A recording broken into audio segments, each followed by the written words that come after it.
मुझसे क्यों नजर चुराते रहते हो?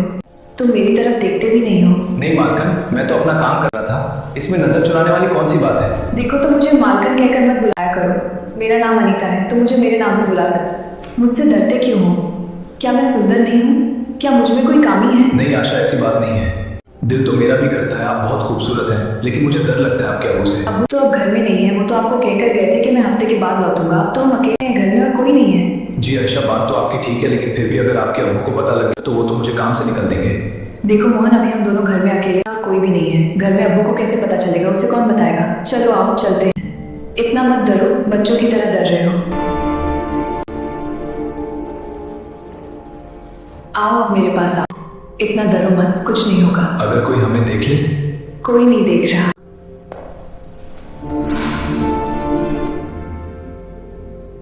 अब छोड़ो, मैं आपके कमरे में आऊंगा।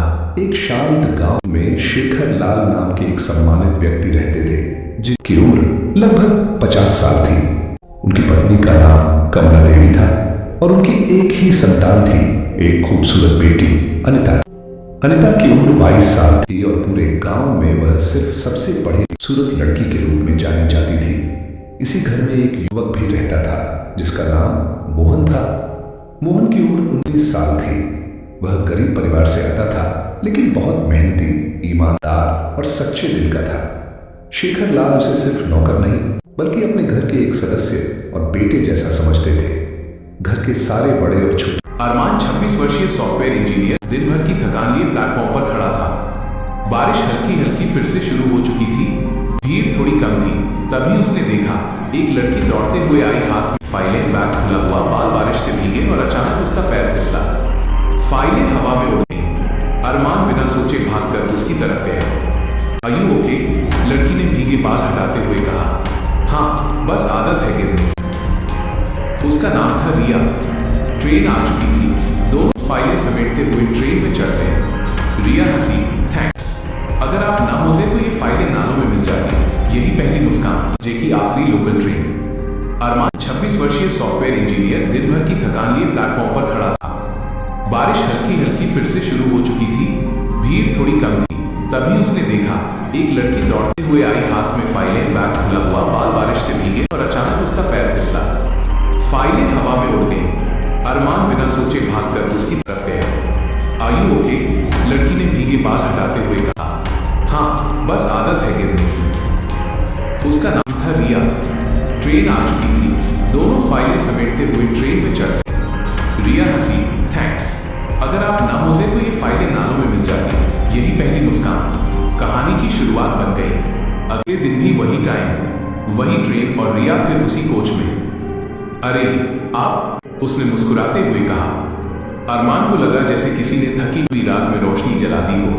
हर दिन ट्रेन वही होती थी, पर बातें अलग अलग। कभी ऑफिस की, कभी बचपन की, कभी बारिश की और कभी शांति की। रिया ने बताया कि वो एक डिजाइनर है और घर की जिम्मेदारियों के चलते बहुत मेहनत करती है। अरमान को उसकी आंखों में एक अजीब सी मजबूती दिखती थी। एक दिन रिया बोली, आपसे बात करके लगता है जैसे दिन थोड़ा आसान हो जाता है। उसी दिन अरमान को एहसास हुआ वो रिया से प्यार करने लगा है।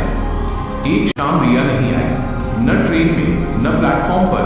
पहली बार अरमान को महसूस हुआ कि उसकी आदतें बदल चुकी हैं। वो रिया की उपस्थिति पर निर्भर हो चुका है। उसके न होने अरमान के दिल में अजब ही बेचैनी शुरू हो गई थी। 3 दिन बीत गए। रिया का फोन बंद, ऑफिस में भी नहीं। अरमान और बेचैन हो गया। चौथे दिन अचानक रिया ट्रेन में आई, लेकिन बहुत चुप थी, आंखें लाल थी। रिया, सब ठीक है? रिया ने बस इतना कहा। मेरी माँ अचानक बीमार हो गई थी, आईसीयू में है। मैं बहुत डर गई थी। अरमान ने उसका हाथ धीरे से पकड़ा। रिया का पहला आंसू उसी पल गिरा और उस रात पहली बार दोनों बिना कुछ बोले एक दूसरे के कंधे पर सिर रखकर बैठे। कुछ हफ्तों बाद मुंबई में तेज बारिश थी। लोकल फिर देर से थी। अरमान और रिया स्टेशन की छत के नीचे खड़े थे। बारिश की बूंदें शोर कर रही थी, पर उनके बीच एक अजीब सा सुकून था। रिया धीरे से बोली, अरमान, मुझे लगता है मैंने तुम में अपनी शांति पाली है। अरमान मुस्कुराया, एक कदम और पास गया। रिया, मैं हर रात सिर्फ तुम्हें देखने आता हूँ। मुझे तुम पसंद नहीं, बहुत पसंद हो। रिया ने हल्के से कहा, मुझे भी। बारिश और तेज हो गई। उनकी धड़कनें भी। कुछ दिनों के बाद रिया ने अरमान को एक पार्क में बुलाया। चेहरा उतरा हुआ था। अरमान, मुझे एक बात बतानी है।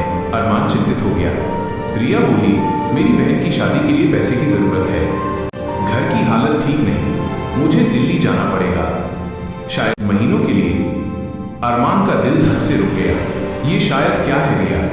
रिया की आवाज कांप गई। मुझे नहीं पता कि मैं वापस आ पाऊंगी या नहीं। दोनों चुप थे, सिर्फ हवा चल रही थी।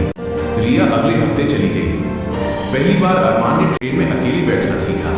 फोन पर बातें होती, कभी हंसी, कभी आंसू, कभी झगड़े, कभी चुप्पियां, लेकिन प्यार वही रहा। 6 महीने बाद रिया ने एक मैसेज किया, मैं कल लौट रही हूँ, क्या मिलोगे? अरमान ने जवाब दिया, मैं 11:15 की आखिरी लोकल में इंतजार करूंगा। जैसे पहली बार मिले थे। घड़ी 11:15 हुई। ट्रेन प्लेटफॉर्म पर आई, पर रिया नहीं आई। 11:46, 11:47, 11:48। अरमान की धड़कनें बढ़ने लगी। तभी भीड़ चीरते हुए रिया दौड़ती हुई आई, हाथ में वही पुरानी फाइल, वैसी ही बारिश, वैसी ही मुस्कान। सॉरी यार, ट्रैफिक था, बट आई एम बैक। अरमान ने उसे कसकर गले लगा लिया। रिया के कान में फुसफुसाया, अब कभी मत जाना। रिया ने हंसकर कहा, अब कहीं जाने वाली नहीं, घर मिल गया है तुम में। और उस रात आखिरी लोकल सिर्फ उनके लिए लगी हो जैसे। रिया वापस आ चुकी थी, लेकिन उसके अंदर जैसे कुछ टूटा हुआ था। उसकी आंखों में पहले वाली चमक थी, पर साथ में एक छिपा हुआ डर भी। एक दिन लोकल में बैठे बैठे अरमान ने पूछा, रिया सब ठीक है ना? रिया ने हल्की मुस्कान दी, हाँ, बस थोड़ा थक गई हूं। लेकिन अरमान ने महसूस किया, रिया थी ठीक, लेकिन उसके मन के अंदर कुछ अलग था। कुछ दिन बाद रिया ने अरमान को कैफे में बुलाया। बारिश की बूंदें कांच पर थपथपा रही थी। रिया ने धीमी आवाज में कहा, अरमान, मैं तुम्हें झूठ नहीं कहना चाहती। दिल्ली में मुझे एक बड़ी नौकरी का ऑफर मिला है, बहुत अच्छा पैकेज है, पर वो ज्वाइनिंग तुरंत चाहिए। अरमान चुप, उसका दिल एक पल को टूट सा गया। रिया आंसू रोकते हुए बोली, मैं तुमसे दूर नहीं जाना चाहती, पर यह मौका मेरे परिवार की जिंदगी बदल सकता है। अरमान ने उसका हाथ पकड़ा, तो फिर मत डर, मैं तुम्हारा इंतजार करूंगा। अच्छे मौके खुद नहीं मिलते, उन्हें पकड़ना पड़ता है। रिया की आंखें भर आई, लेकिन इतनी दूर? अरमान मुस्कुराया, दूरी से प्यार कम नहीं होता, बस यादें बढ़ जाती हैं। रिया को अगले दिन ही निकलना था। रात 11:15 की वही लोकल, वही जगह, वही प्लेटफॉर्म, लेकिन इस बार माहौल शांत नहीं था, भारी था। रिया बोली, अरमान, मैं डर रही हूं। अरमान ने उसे अपनी बाहों में ले लिया। हर कदम पर मैं साथ हूं, चाहे तुम 1000 किलोमीटर दूर हो। उनके बीच कुछ देर तक कोई आवाज नहीं, सिर्फ दिल की धड़कने और ट्रेन की सीटी। रिया ने धीरे से कहा, प्रॉमिस मी, तुम बदलोगे नहीं। अरमान, तुम्हारे लिए मैं पूरी दुनिया पर अपना प्यार कभी नहीं बदलूंगा। और फिर रिया ने वो कर दिया जो उसने कभी नहीं किया था। उसने अरमान को गले लगाते हुए पहली बार उसके होंठ चूम लिए। वो पल दोनों के लिए हमेशा यादगार सा बन गया। रिया दिल्ली पहुंच गई। उनकी बातें फोन पर जारी रही, लेकिन धीरे धीरे जिंदगी व्यस्त हो गई। रिया की नई नौकरी कठिन थी। कॉल्स कभी लंबे होते, कभी 5 मिनट में खत्म, कभी झगड़े भी होने लगे। एक रात रिया ने रोते हुए कहा, मुझे लगता है डिस्टेंस हमारे बीच दीवार बन रहा है। अरमान बोला, प्यार अगर आसानी से मिल जाए तो वो प्यार नहीं, आदत बन जाता है। हम लड़ते इसलिए हैं क्योंकि हम एक दूसरे को खोने से डरते हैं। रिया चुप हो गई। उसने महसूस किया अरमान ही उसकी मजबूती है। एक दिन रिया ने मैसेज किया, I need you, please call. Phone उठाते ही अरमान के रोंगटे खड़े हो गए। रिया की आवाज कांप रही थी। कंपनी फाइनेंशियल क्राइसिस में है, कई लोगों को निकाल दिया गया, शायद मेरा नाम भी लिस्ट में है। अरमान, रिया घबराओ मत, मैं हूं ना। नौकरी खोने का मतलब जिंदगी खत्म नहीं। तुमने सब संभाला है, अब मैं संभालूंगा। पहली बार रिया फूट फूट कर रोई। अरमान बिना कुछ कहे सिर्फ उसकी सांसें सुनता रहा। कभी कभी सिर्फ मौजूद होना भी प्यार है। एक हफ्ते बाद रिया का कॉल आया, अरमान, मैं वापस आ रही हूं, मुझे डरने से ज्यादा तुम्हारी कमी लग रही है। मैंने जॉब छोड़ दी। अरमान चौंक गया। ये अचानक? हाँ, जिंदगी में पहली बार मैं किसी चीज से भाग नहीं रही, मैं किसी की तरफ आ रही हूं। अरमान समझ गया रिया का मन अब सिर्फ उसके पास रहना चाहता है। रिया ने बताया नहीं कि वो किस दिन आ रही है। एक रात अरमान अपनी आदत से मजबूर 11:15 की ट्रेन के आगे आखिरी डिब्बे के पास खड़ा था। बारिश नहीं थी, हवा भी शांत थी।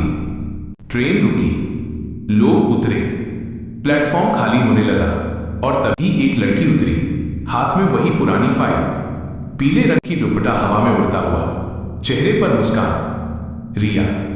अरमान, तुम आज? रिया धीरे से मुस्कुराई। मैं जानती थी तुम यहां ही मिलोगे। अरमान ने उसे गले से लगा लिया, इस बार इतनी मजबूती से जैसे कभी छोड़ने का इरादा ही नहीं। रिया ने उसके कान में फुसफुसाया, घर वही होता है जहां दिल को जगह मिले, और दिल मुझे तुम में मिला है। रिया मुंबई वापस आ चुकी थी। उसने फिर से जॉब ढूंढना शुरू किया। अरमान ने उसके हर कदम में साथ दिया। एक शाम दोनों मरीन ड्राइव पर बैठे थे। रिया ने कहा, अरमान, अगर कल सब कुछ खत्म हो जाए, नौकरी, पैसा, ये शहर, तो क्या तुम फिर भी मुझे चाहोगे? अरमान ने बिना सोचे उसका हाथ पकड़ लिया।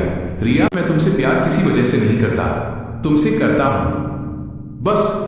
रिया की आंखों में खुशी के आंसू आ गए।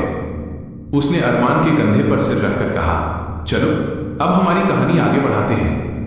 रिया ने अपना सिर अरमान के कंधे पर रखा था। मरीन ड्राइव की लहरें पत्थरों से टकराकर जैसे उनके दिलों की धड़कनें दोहरा रही थीं।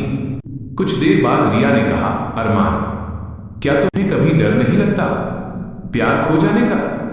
अरमान ने हवा में उड़ती उसकी कुछ लटें पीछे की। रिया, प्यार को पकड़कर नहीं रखा जाता, उसे बस महसूस किया जाता है, और तुम मेरे हर एहसास में हो। रिया मुस्कुराई, तुम्हारी बातें सबसे बुरी रात भी अच्छी कर देती हैं। वो दिन दोनों की जिंदगी का सबसे शांत दिन था, पर जिंदगी लंबी कहानी है और कहानियों में मोड़ आते रहते हैं। रिया को जल्द ही एक छोटी लेकिन रचनात्मक डिजाइन एजेंसी में जॉब मिल गई। सैलरी कम थी, पर काम ऐसा था जिसमें उसका दिल लगता था। पहले हफ्ते सब ठीक चला, पर धीरे धीरे उसका काम इतना बढ़ गया कि अक्सर वो रात 10 से 11 बजे तक ऑफिस में फंस जाती। अरमान उसे रोज लेने आता, कभी गुस्सा होता, कभी चिंता करता, पर हमेशा साथ रहता। एक दिन रिया ने कहा, तुम हर रोज आते हो, थकते नहीं? अरमान ने जवाब दिया, तुम्हारी थकान देखकर मेरी थकान गायब हो जाती है। रिया ने हल्के से उसकी बाजू पर मुक्का मारा, फ्लर्ट बहुत करते हो। अरमान हंसा, तुम्हारे लिए तो और भी करूंगा। कुछ दिनों बाद रिया बहुत चुप चुप रहने लगी। उसकी मुस्कान थी, पर थोड़ी भारी, अक्सर खिड़की से बाहर देखते हुए खो जाती। एक रात अरमान ने पूछा, रिया, तुम पहले जैसी नहीं लग रही, क्या बात है? रिया ने थोड़ी देर चुप रहकर कहा, कुछ नहीं, बस कभी कभी लगता है कि मैं तुम्हें बोझ लगने लगी हूं।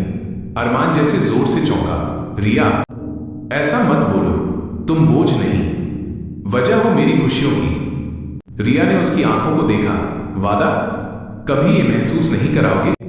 अरमान ने उसका हाथ चूमा, 2 जन्म लग जाएंगे तुम्हें ये महसूस कराने में। दिवाली आ रही थी। रिया और अरमान ने तय किया कि इस बार दोनों मिलकर घर सजाएंगे। रिया कागज के लैंप बनाती, अरमान उन्हें दीवार पर लगाता। रिया रंगोली बनाती, अरमान ऊपर से रंग गिरा देता। फिर रिया उसे डांटती और 2 सेकंड बाद हंस देती। उस रात रिया ने कहा, जानते हो, मैंने कभी नहीं सोचा था कि किसी के साथ इतनी शांति मिल सकती है। तुमने मेरी जिंदगी को रोशनी की तरह भर दिया। अरमान ने दीपक के उजाले में उसका चेहरा देखा। तुमसे पहले मेरी जिंदगी में रोशनी थी ही नहीं। 1 महीने बाद रिया अचानक ऑफिस से जल्दी घर आ गई। चेहरा बिल्कुल पीला, आंखें खाली। अरमान घबराया, रिया, क्या हुआ? रिया की आवाज धीमी थी, आज डॉक्टर के पास गई थी। अरमान की सांस जैसे रुक गई। डॉक्टर? क्यों? रिया ने हाथ कांपते हुए आगे बढ़ाया। उसकी फाइल में रिपोर्ट्स थी। अरमान, मेरे अंदर एक ऑटो इम्यून डिसऑर्डर की शुरुआत है। डॉक्टर कह रहे थे कि आने वाले महीनों में इसे बहुत संभाल कर रखना होगा, वरना जटिल हो सकता है। अरमान के भीतर जैसे जमीन खिसक गई, लेकिन उसके चेहरे पर कोई डर नहीं आया। पहले जैसे वो रिया के पास बैठा। रिया, नहीं, बस मुझे कभी देखो। लगता है कि मैं तुम्हें रिया ने आंसू रोकते हुए उसकी ओर देखा। कुछ भी हो, एक भी कदम तुम्हें अकेले नहीं चलना पड़ेगा। मैं तुम्हारे साथ हूं, आगे जो भी आए मिलकर लेंगे। रिया का चेहरा पहली बार टूटकर उसका कंधा ढूंढ रहा था। उसने कहा, मुझे लगा तुम डर जाओगे। अरमान ने उसकी उंगलियां पकड़कर कहा, मैं तो सिर्फ तुम्हें खोने से डरता हूं, बीमारी से नहीं। उसे बस महसूस किया। अगले कुछ महीनों में रिया को बार बार कमजोरी होने लगी। कभी हाथ कांपना, कभी चक्कर आना, कभी अचानक थक जाना। लेकिन हर बार अरमान उसके बगल में था, कभी दवाई लेकर, कभी चाय बनाकर, कभी बस उसका हाथ पकड़े हुए। रिया ने एक दिन कहा, अरमान, ये सब तुम्हें थका नहीं देता? अरमान हंसा। मुझे तुम्हारे लिए बनाई। ये रिया, तुम्हें संभालना बोझ नहीं, मौका है मुझे साबित करने का कि मैं सही में तुम्हारा हूं। रिया की आंखों में प्यार फिर से चमक उठा। एक शाम अरमान ने रिया को कहा, आज तैयार हो जाओ, कहीं ले जाना है। रिया ने पूछा, कहाँ? अरमान ने बस मुस्कुराया। सरप्राइज। वो उसे लेकर गया सीलिंग के नीचे, जहां दूर तक बिखरी शहर की लाइटें पानी में झिलमिला रही थी। हवा धीमी थी, रात शांत थी। वहां एक छोटा सा टेबल लगा था, मोमबत्तियां जल रही थीं। रिया हैरान रह गई। ये सब किस लिए? अरमान उसकी ओर मुड़ा, धीरे से उसकी हथेलियां थामी। रिया, तुम्हारी हंसी, तुम्हारी लड़ाई, तुम्हारी चुप्पियां, सबके साथ मैं रहना चाहता हूं। क्योंकि मैंने जिंदगी में बहुत कुछ ढूंढा, पर घर सिर्फ तुम में मिला। रिया के होंठ कांप रहे थे, आंखें भर चुकी थीं। अरमान घुटने के बल बैठ गया। रिया, क्या तुम मेरी जिंदगी बनोगी? हमेशा के लिए? रिया ने बिना सोचे, बिना रुके, बिना किसी डर के उसे कसकर गले लगा लिया। हाँ अरमान, हाँ, अब कहीं और नहीं जाना। मेरी जगह तुम्हारे पास ही है। वो रात लहरों की आवाज में खो गई, जिसमें वादा था, प्यार था और एक नई शुरुआत। रिया की बीमारी धीरे धीरे काबू में आई। दवाइयां, ध्यान और सबसे ज्यादा अरमान की मौजूदगी। रिया ने फिर से काम शुरू किया, इस बार अपने तरीके से, फ्रीलांसिंग, क्रिएटिव प्रोजेक्ट्स और अपने टैलेंट को नई दिशा देते हुए। अरमान उसकी हर सफलता का जश्न मनाता और हर हार में कंधा देता। उनकी रातें अब सिर्फ 11:15 की लोकल में नहीं गुजरती थीं, बल्कि कभी देर रात चाय पर, कभी बारिश में भीगी सड़कों पर, कभी बालकनी में बैठकर हवा सुनते हुए, और कभी बस एक दूसरे की आंखों में खोकर। रिया ने एक शाम कहा, अरमान, ये जो हमें मिला है ना, ये सिर्फ प्यार नहीं है, ये घर है। अरमान मुस्कुराया, और ये घर कभी ढहने नहीं दूंगा। रिया ने हल्की सी मुस्कान के साथ अरमान का हाथ पकड़ा और उसकी आंखों में बसे